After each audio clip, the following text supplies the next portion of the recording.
This is very, very important. And you can only really understand it if you understand the psychology of bankers. Imagine that you're a director of a bank and you have got loans out to businesses in this environment. And you know that quite a number of the businesses which you have lent money to cannot handle higher interest rates because they are, we could be really blunt and say that they're zombie companies which you've been keeping going because you didn't want to write off your loans.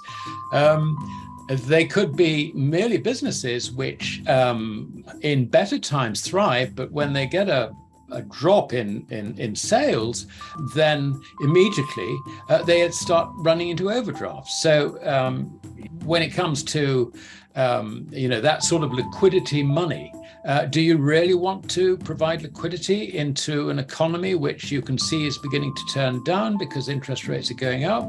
The answer is no.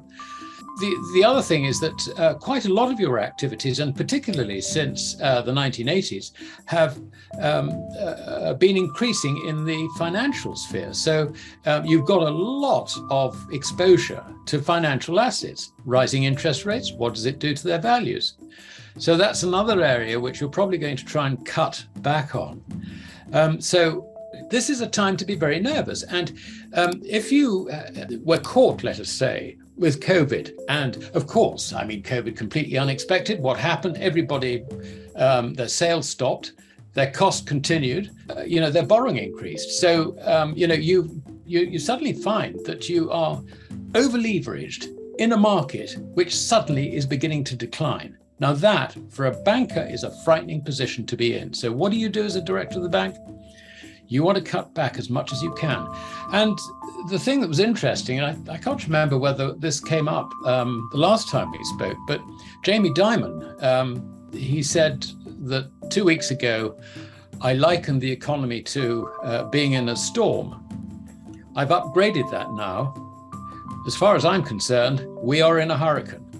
Now that is the most senior commercial banker in the world, giving you a heads up that he is going to start contracting his balance sheet. Do not ignore that. And nor will all the cohort of bankers around the world. They will know exactly what he said. And if they hadn't already arrived at the same conclusion themselves, they have been told by Jamie Dimon that this situation is getting worse. Therefore, contract your balance sheets. It is inevitable. And this is the cycle of bank credit. We've had this ever since records really began. It was particularly violent in the first half of the 19th century. It smoothed out a bit after the 1844 Bank Charter Act, which was a major piece of legislation. Of course, this is the thing which led to the post-war slump. It led to the 1930s. This happens every 10 years on average. And we are now, 13, 14 years since the last slump, the last bank credit cycle downturn, which was essentially financial in nature, and that led to the Lehman failure. So, it's time we had another one, I'm afraid. And if you are a director of a bank, you will be very aware of all these dynamics, and you will feel very, very exposed. And furthermore, where you have counterparty risk to the Eurozone and the Japanese financial markets, you will know that your counterparties in those markets are even more highly leveraged than you are. It's an average of the G-SIBs average in the Eurozone is around about 20 times.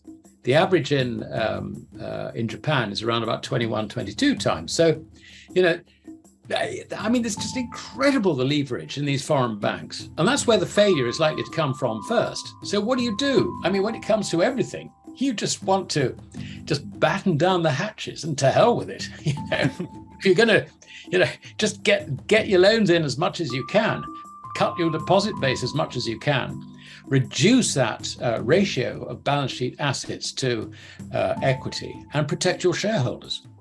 Are we beginning to see in the actual data these deleveraging steps on behalf of the banks? Is that already beginning to appear in the data that you monitor? It's only really evident in slowing down of the growth. I'm talking sort of worldwide rather than specifically. The slowing down in the growth of broad money supply, which is comprised basically of bank credit and everything which is slightly more liquid. So yes, we are seeing signs of it slowing down, but we haven't yet really got the signs that this is really going to crash. But I have no doubt that in my own mind that is the direction in which it's going. So you would think that banks would tighten lending policies, meaning they'd be letting fewer loans, they'd be making fewer loans right now, given their concerns. You would think they would probably trying to call any loans that they could, right? Yeah. Just they're not having them out there. I guess this is the type of behavior that you're expecting to see a lot more of over the coming months, correct? Yes, that's absolutely correct. In fact, you can see it already in the figures issued by NASDAQ on margin debt for financing financial positions or positions in financial assets. I mean, that has been contracting very sharply in recent months. So it's really sort of understanding, what makes people reduce their loan positions. I mean, basically, when you've got a really frothy market and everybody's bullish, it's not the people taking profits, because actually their psychology is we want more. Right. So, inevitably what happens at the top of a market like that, when the loan books start contracting, is that it is the banks driving it, not the punters. And obviously it's not a pure argument. I mean, there's a bit of both, obviously, but I would say that overwhelmingly the banks, the brokers would be pulling in loans rather than the reverse. And, so when you see, sort of positions beginning to go sour, I think that they would tend to act very, very quickly on the margin in order to try and close positions down. So it's an interesting question, because we tend to think of margin loans only really being on the bull tack, but we do know that hedge funds have been shorting it and have recently been squeezed, which is why the equity market has been so strong in the last month or 6 weeks. So, either way creates a loan situation which would be reflected in the NASDAQ figures. But by far the bigger determinant is the use which the public put on that money in terms of its use value.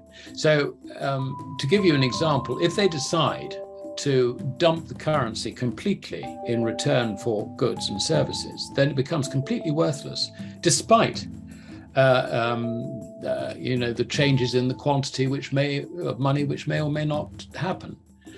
And I think that at some stage we are likely to see this played out in quite dramatic form. And the reason I say that is that when you get a very severe contraction of bank credit, it inevitably leads to banking failures. It is the job of a central bank to try and ensure that these banking failures do not happen and they do not impact on members of the public. So what you're going to see is the currencies being debauched in order to protect the financial system, if I can put it that way.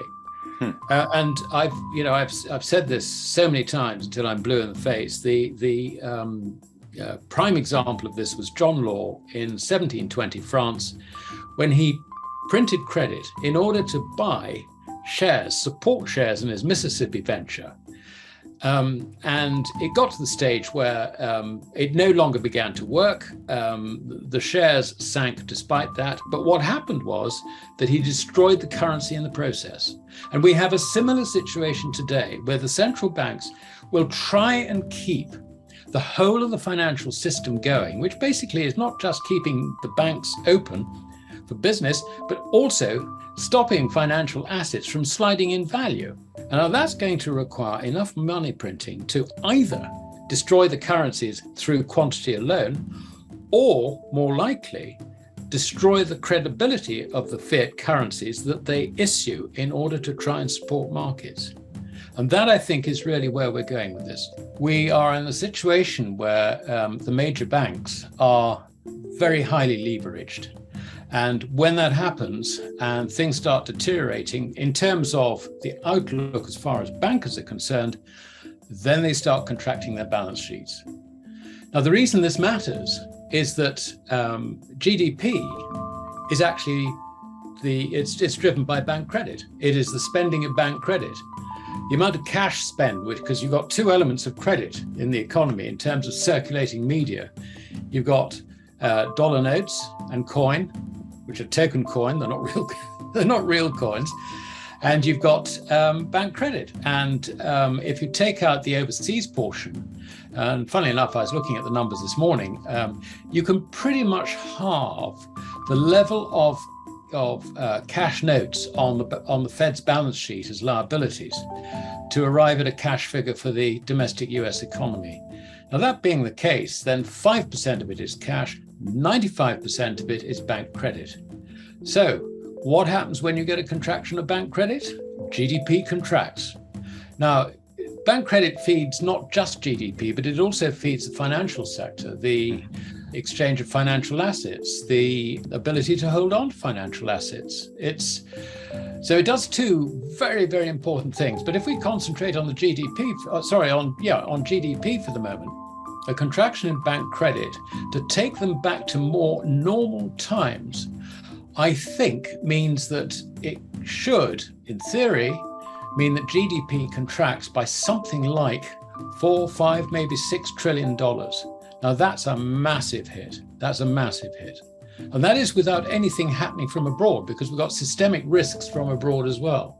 So I think it's terribly important to understand what this GDP number is. It is not a reflection of economic performance, economic prospects, economic progress, whatever the Keynesians and the macroeconomists believe.